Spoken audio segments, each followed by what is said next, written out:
Europe 1, il est 7h25, Thomas Soto. Sylvester Stallone a reçu son premier Golden Globe pour son second rôle dans Creed, l'occasion de revoir Rocky. Bonjour Raphaël Antoven. Bonjour Thomas. Rocky, idole de votre enfance et injustement décrié selon vous. Oui, c'est vrai, le merveilleux personnage de Rocky. Merveilleux, carrément, allons-y. Mais bien sûr, écoutez, on l'a réduit à un boxeur illettré, la gueule en biais, qui appelle sa femme d'une voix rauque après avoir terrassé un adversaire plus fort que lui. Adrien.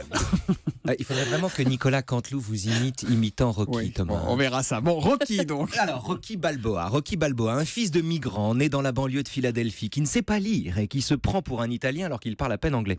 Un boxeur sur le retour, qu'un miracle transforme en champion du monde des poids lourds, un type honnête et tendre, fidèle en amitié, heureux de s'enrichir et amoureux de sa femme, mais qui, sur le ring, est quasiment incapable de perdre. Mais comment expliquer qu'il soit invincible sur le ring alors qu'il est tellement fragile ? Mais ça n'a rien de contradictoire, camarade. Souvenez-vous, dans Rocky 3, pendant le match qu'il oppose à Clubber Lang, entre le deuxième et le troisième round, on est à la fin du film et vraiment on est entre la vie et la mort. Apollo Creed, qui est devenu l'entraîneur de Rocky, lui dit cette phrase sublime à propos de son adversaire: c'est juste un homme, alors sois plus homme que lui.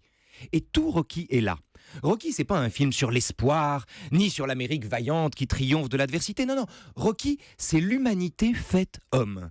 C'est une fable sur la force, mais alors sans égale, de l'homme qui a suffisamment de bienveillance envers lui-même pour consentir à ses faiblesses. Bah d'ailleurs, Rocky, c'est le rocher. Oui, c'est un de ses surnoms, The Rock. Et Drago, son adversaire soviétique dans Rocky IV, le compare même à une barre de fer. Mais en réalité, Thomas, Rocky n'est un rocher que parce que c'est un roseau. Qu'est-ce que vous voulez dire ? Eh bien, Rocky, c'est bien connu. Il y a toujours un moment où vous m'intriguez. Rocky est un roseau. Et oui, c'est un roseau. Et puis c'est évident, Rocky est physiquement moins fort que ses adversaires. Que ce soit Apollo Creed, Clubber Lang, Drago, Gunn ou Dixon, la plupart du temps, ils tanguent sous leurs coups. Mais les coups qu'on lui donne le renforcent, tandis qu'ils épuisent ses adversaires par l'effort qu'ils fournissent.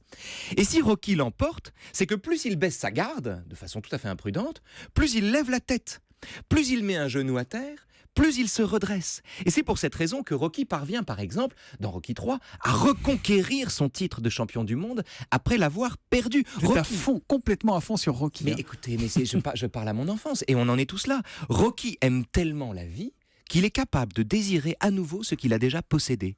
Et je crois que c'est la raison pour laquelle vous parliez de mon affection pour Rocky, mais enfin, c'est pour ça que des générations d'individus font de Rocky la source vive à laquelle ils s'abreuvent quand l'énergie leur manque et quand l'espoir ne leur suffit plus. Et alors la morale de l'info, Raphaël ? La morale de l'info, c'est que c'est en ouvrant les bras qu'on l'emporte sur l'autre. C'est joli, c'est en ouvrant les bras qu'on l'emporte sur l'autre. Bon, surveillez quand même votre garde, c'est comme ça qu'on dit en boxe. En fait, vous avez eu peur qu'il vous mette une droite, c'est pour ça que vous êtes gentil avec Stallone. Tiens. Non, j'ai pas peur, justement, j'ai peur qu'il m'embrasse. Et là, on imagine que ça punch dans les salles de bain, là, non ? Eh bien, c'est dans les salles de bain, partout, dans les cuisines. Dans les voitures, bon les courage. voitures. La morale de l'info, tous les matins à 7h25, ça vous donne la pêche et c'est avec Raphaël Antoven. À demain, Raphaël.